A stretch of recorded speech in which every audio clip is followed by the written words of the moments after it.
Today we are going to study the words of this prophecy. The title is, Who Will Be Alive at the End of the World? Take a look at this Bible verse, which all of you know. Matthew chapter 7, verse 21. Not everyone who says to me, Lord, Lord, will enter the kingdom of heaven, but only the one who does the will of my Father who is in heaven. Not everyone who calls on the name of Jesus will be saved. Jesus himself said that those who study the Bible, those who know God's will, and those who obey his word will be saved. Let's study Revelation chapter 12 to learn who will be saved at the end of the world. The first subtitle is The Four Progressive Stages of the Battle Between God and Satan and Between Good and Evil. When you look at Revelation 12, you can see that the historic battle between good and evil has been taking place in four progressive stages. As I have said many times, this battle began in Genesis chapter 3, verse 15. Beginning this subtitle, we need to compare two Bible verses as follows. Let's read this Bible verse again. Genesis chapter 3, verse 15. And I will put enmity between you and the woman, and between your offspring and hers. He will crush your head, and you will strike his heel. The heroes of the battle between good and evil mentioned in Genesis 3:15 appear in Revelation 12 again. Let's see this Bible verse. She was pregnant and cried out in pain as she was about to give birth. The dragon stood in front of the woman who was about to give birth, so that it might devour her child the moment he was born. She was pregnant. This is a scene where the woman was about to give birth to her offspring, Jesus Christ. It is prophesied that when the woman gives birth to a son, he will crush the head of the serpent, the dragon, Satan. Of course, there is no way Satan doesn't know this. That is why he tries to kill the child as soon as he is born. How accurately the prophecies of the Bible are being fulfilled. Then let's study the four stages of the battle between good and evil recorded in Revelation 12. First, let's look at the related Bible verses. Each verse tells us that there are two sides, and we can find words that are related to war. The first stage of the battle between good and evil. Revelation chapter 12, verse 7 to 9. Then the war broke out in heaven. Michael and his angel fought against the dragon. I don't read the whole contents of the verse because of time is limited. The first battle was in heaven between Michael, Jesus Christ, and the dragon, the Satan, Lucifer. The dragon and his angels were cast out. The archangel Lucifer and the angels who had joined him in his rebellion were cast out from the presence of God. And the second stage of the battle, Revelation 12, verse 4 and 5. The dragon stood in front of the woman who was about to give birth so that it might devour her child. The moment he was born, she gave birth to a son, a male child, who will rule all the nations with an iron scepter. The second battle between good and evil is the battle between the woman's offspring, that is Jesus Christ, and the dragon. The third stage of the battle between good and evil, that's Revelation 12, 13 to 16. When the dragon saw that he had been hurled to the earth, he pursued the woman who had given birth to the male child.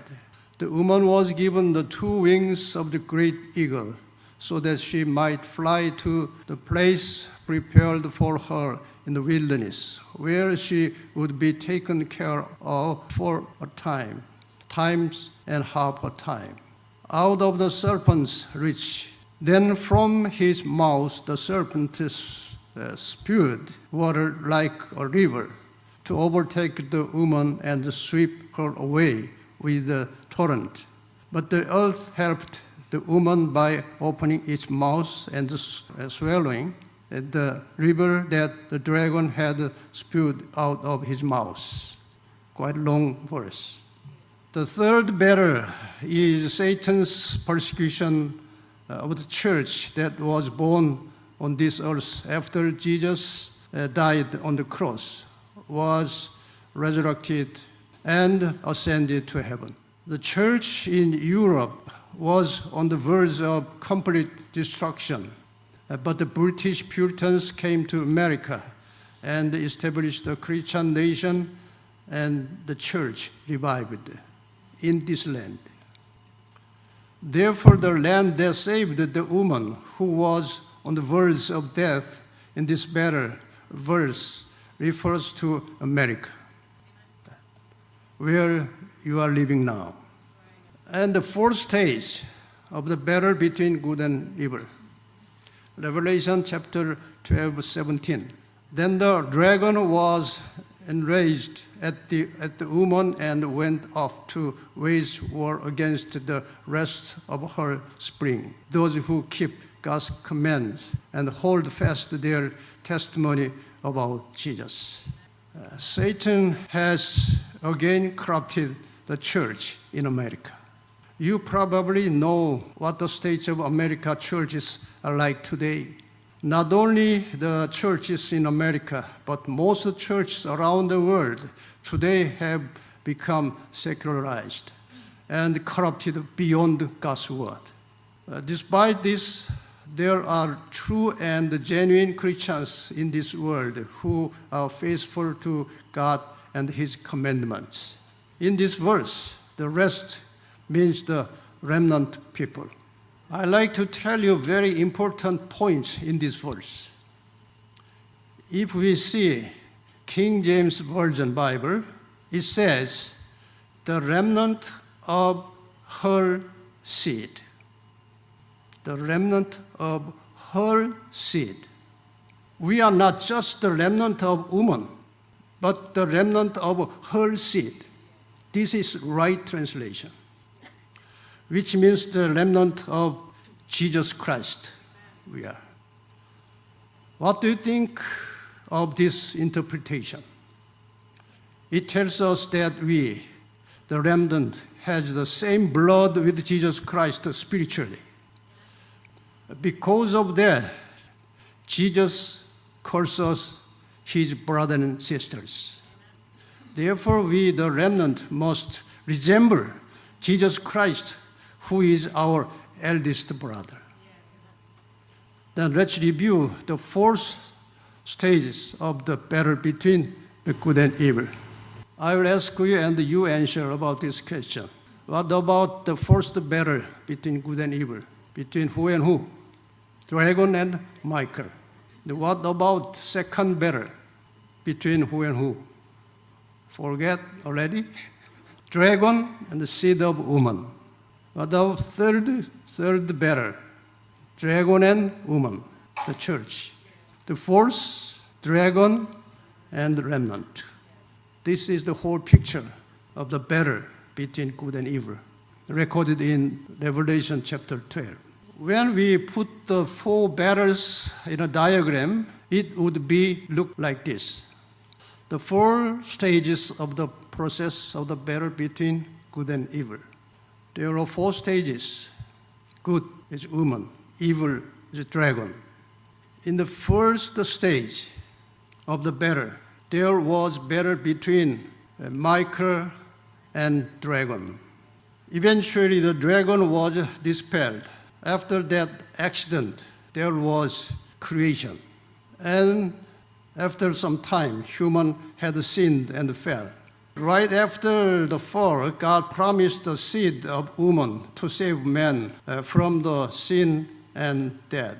So in the second stage of the battle, Satan attacked Jesus stubbornly because Jesus purposed to crush his head. In spite of that, Jesus overcame Satan's temptation and won on the cross at last. The door of salvation was opened for all the sinners who want to be saved. And in the third stage, after ascension of Jesus, Christian church was born on the earth. The third battle was begun between the church and Satan. In the first period, Satan attacked the church and Christians through the Roman Empire, but he failed to destroy the church. So he changed his strategy to attack church. He made the church to be corrupted, and the corrupted church became Catholic Church. After all, Roman Catholic Church persecuted pure Christian church with cruelty for a long time, over 1,000 years.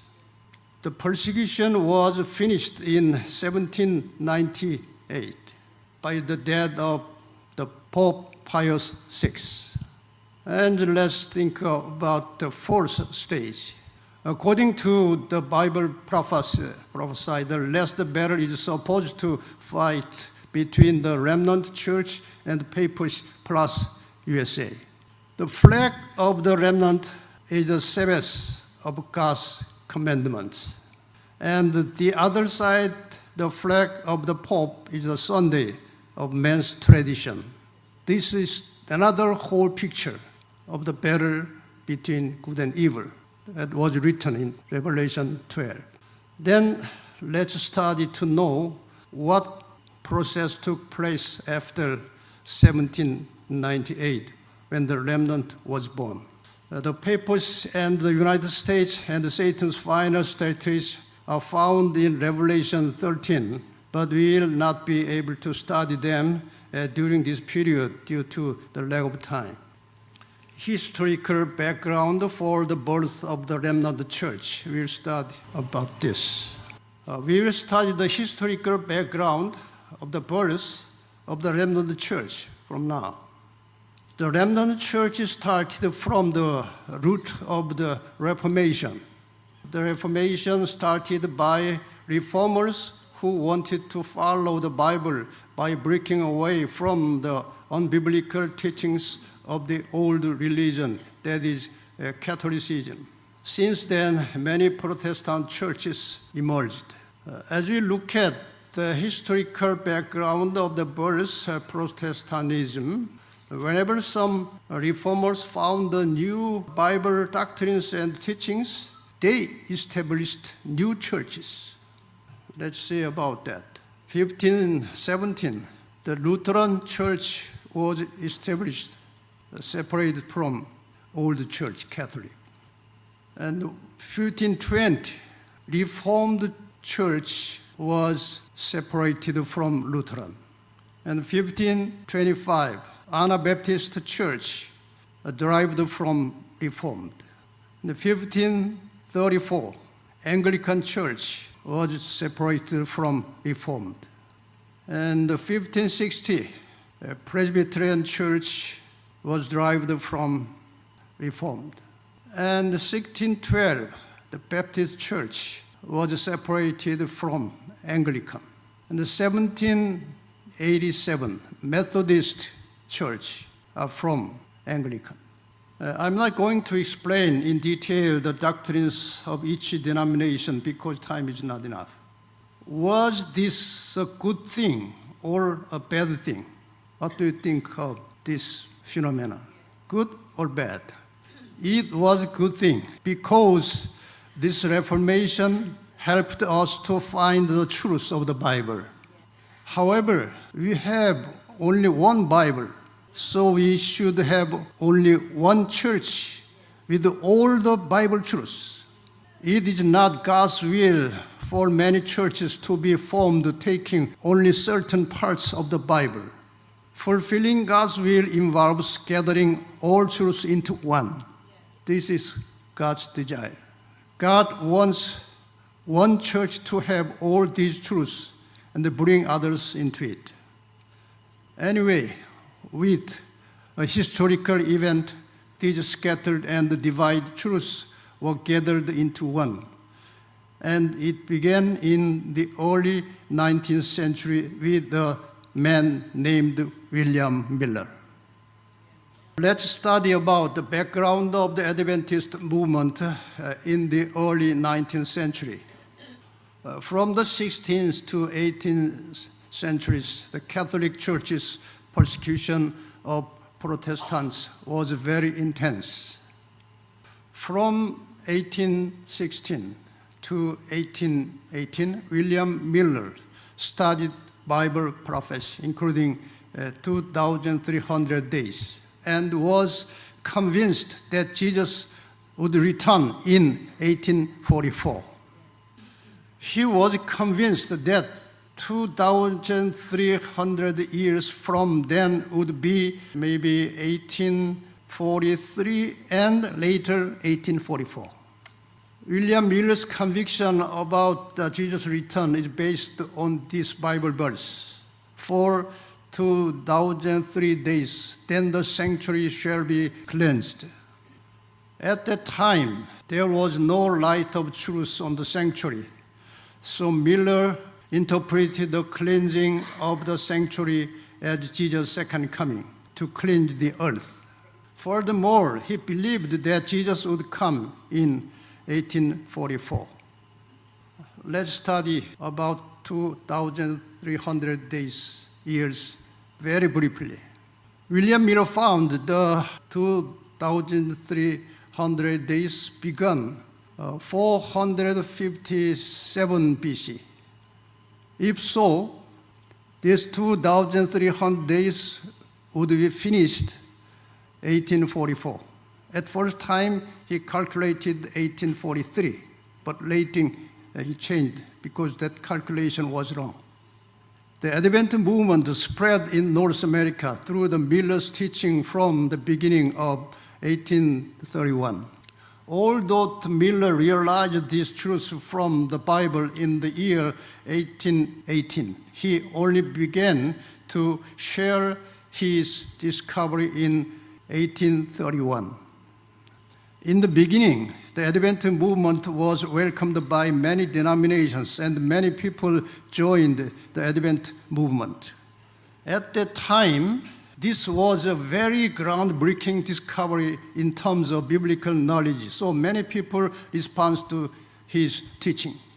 Many pastors from various denominations joined the Advent movement and shared the new finding news of Jesus' second advent. According to some records, about 250 pastors worked as lecturers for this Advent movement led by William Miller. Let me introduce the representative leaders of the Advent movement from each denomination. The 44% of the lecturers are from Methodist. 27% of the pastors are from Baptist. Congregational from 9%. And the Christian Church, 8%. Presbyterian, 7%. Anglican, Episcopal, and Dutch Reformed, and the Lutheran, and Quakers. There are many lecturers of Miller's teachings and the Advent movement from various denominations. However, after some time, the movement changed, and opposition and rejection of Miller's Advent movement began. Eventually, persecution of those who actively participated in the Advent movement began. The great controversy records the incident in this way. This is the Protestant Church's response to the Advent movement, recorded in the Great Controversy. Despite all opposition, the interest in the Advent movement had continued to increase. From scholars and hundreds. The congregations had grown to as many thousands. Large accessions had been made to the various churches. But after a time, the spirit of opposition was manifested even against these converts. And the churches began to take disciplinary steps with those who had embraced Miller's views. Now, each church began to ostracize those who were involved in Miller's Advent movement, and many people were excommunicated from their individual churches. Look at the chart showing what was happening at that time. As you see in the picture of this slide, some Millerites are separated from their church, like this. Do you understand this picture? Do you understand?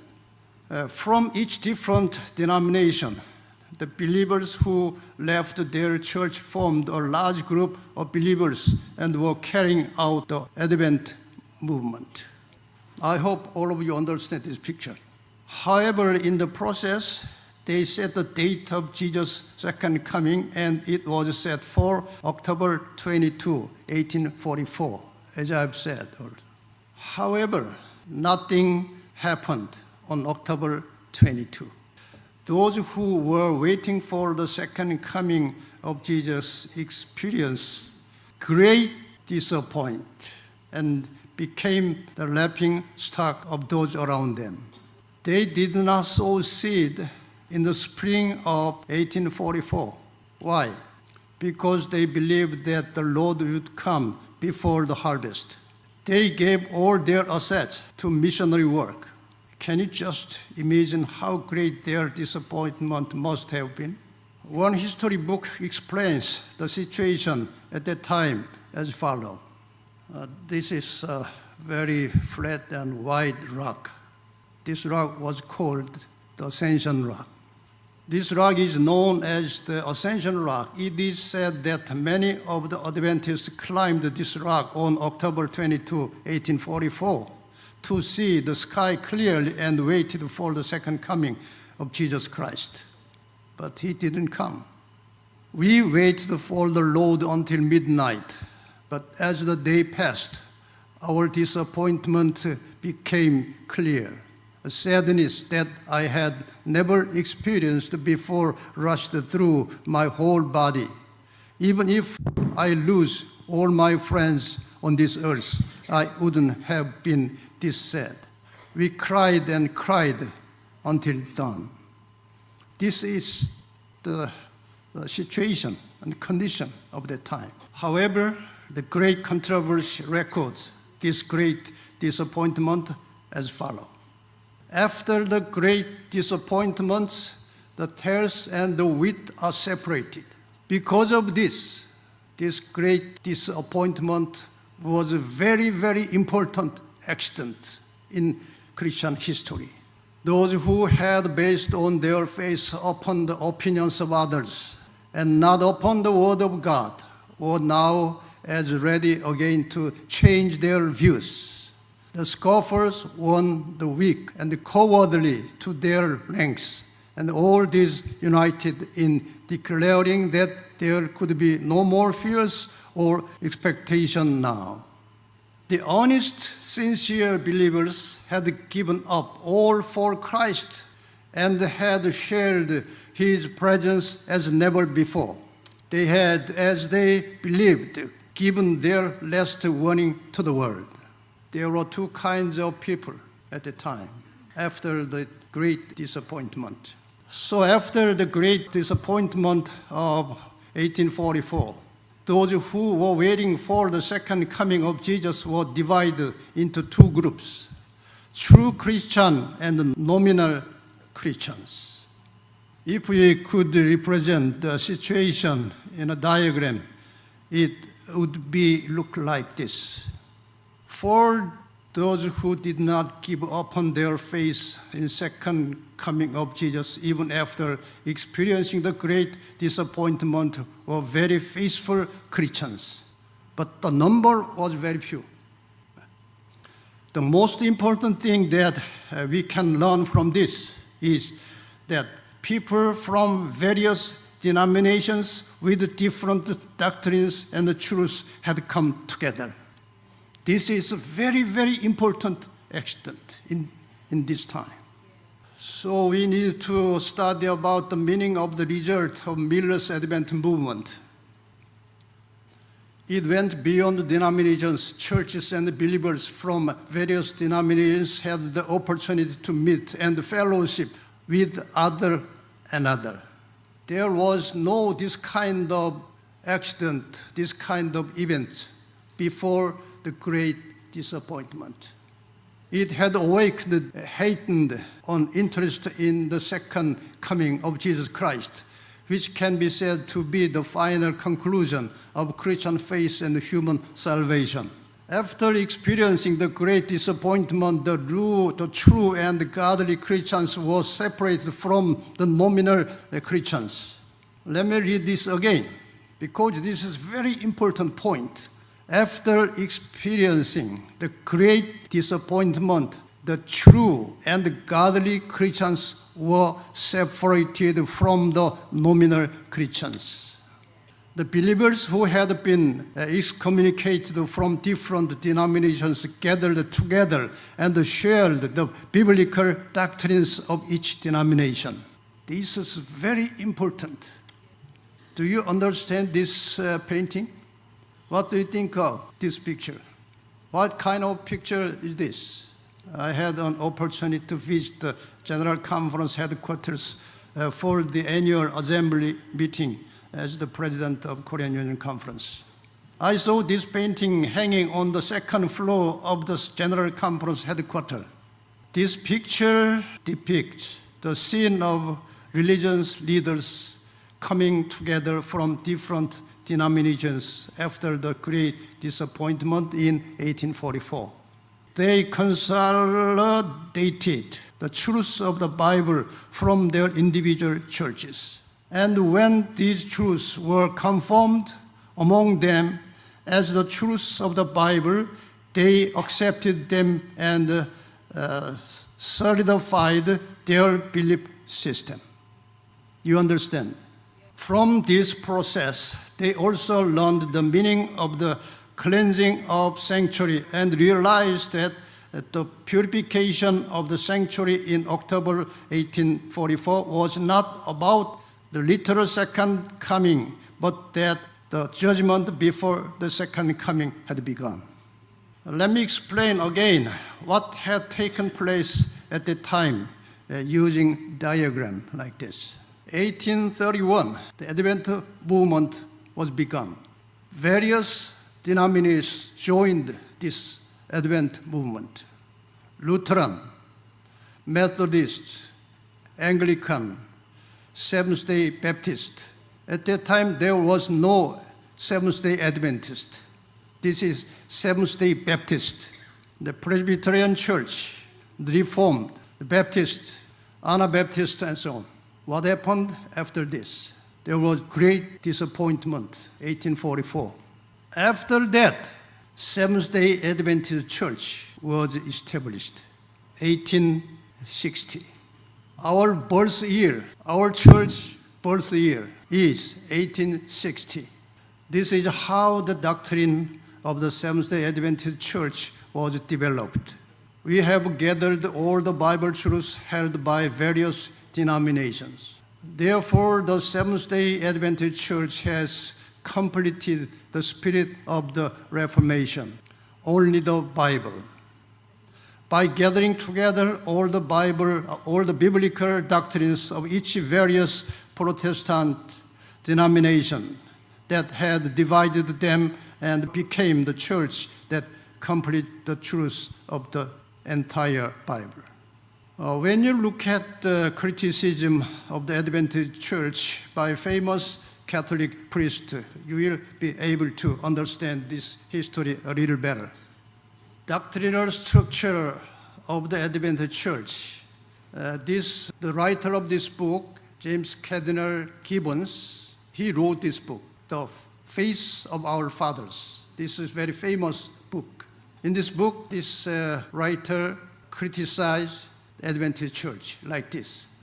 If you look at the doctrines of the Seventh-day Adventists, it gives the impression that they took one or two doctrines from various churches and made the japchae, chapsui. Do you know the japchae? Chapsui is a famous Korean dish that is made with various vegetables and good ingredients. And it is a delicious dish.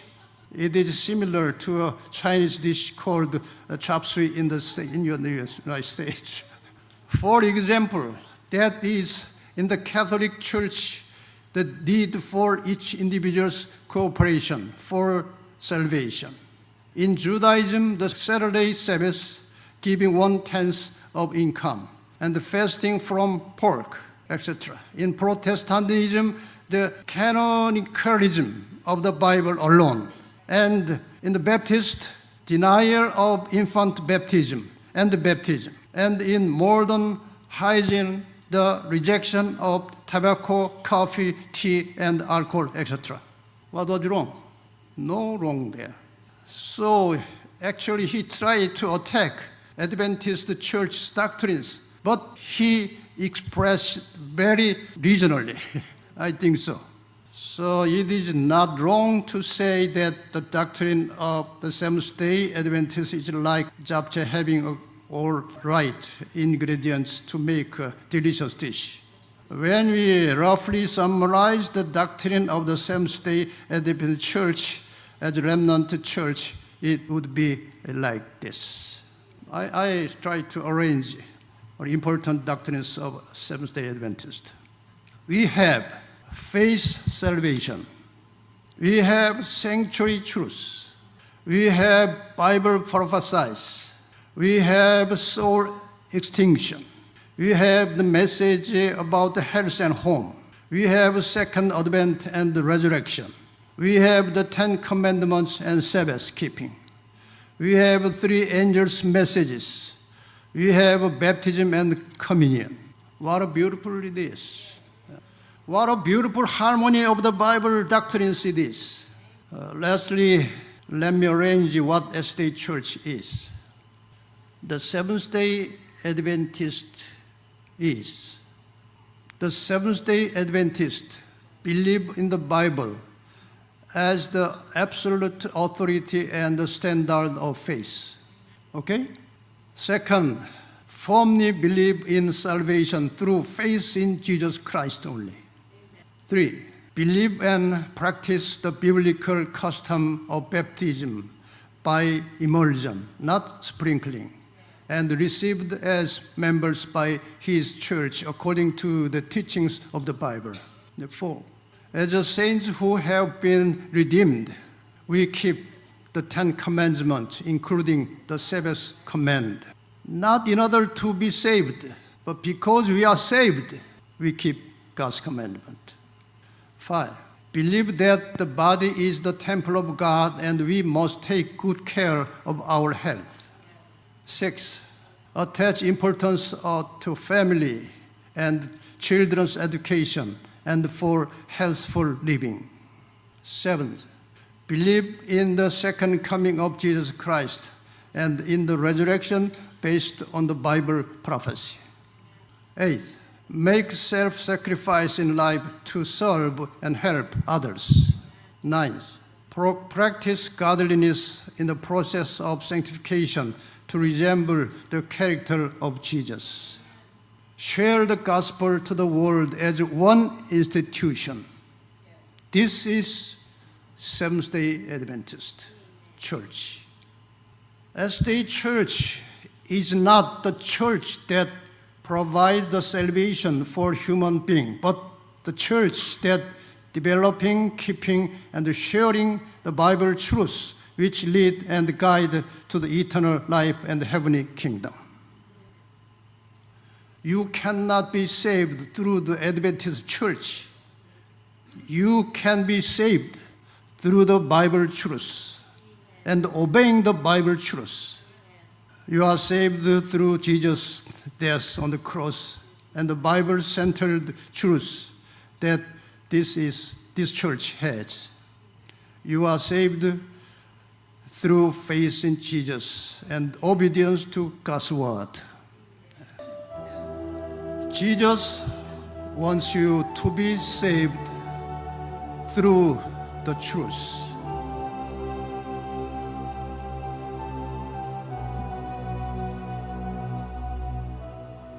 No one can place or can take responsibility for our own salvation.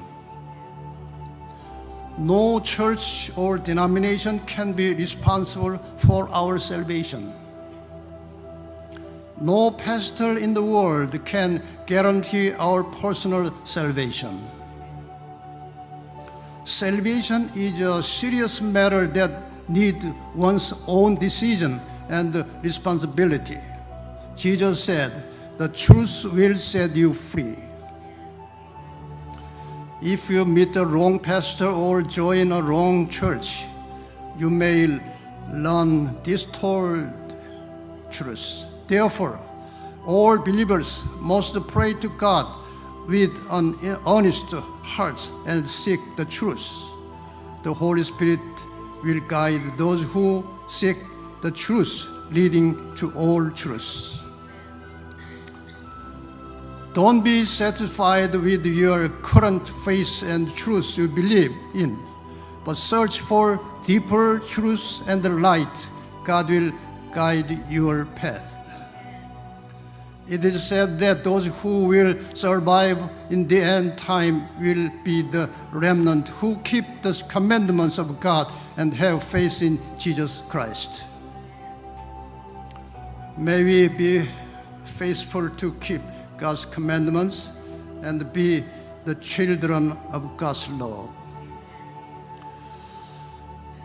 At this time, I'd like to invite Pastor Bogdan, who is the pastor of this church, to appear and conduct how to be member of this church.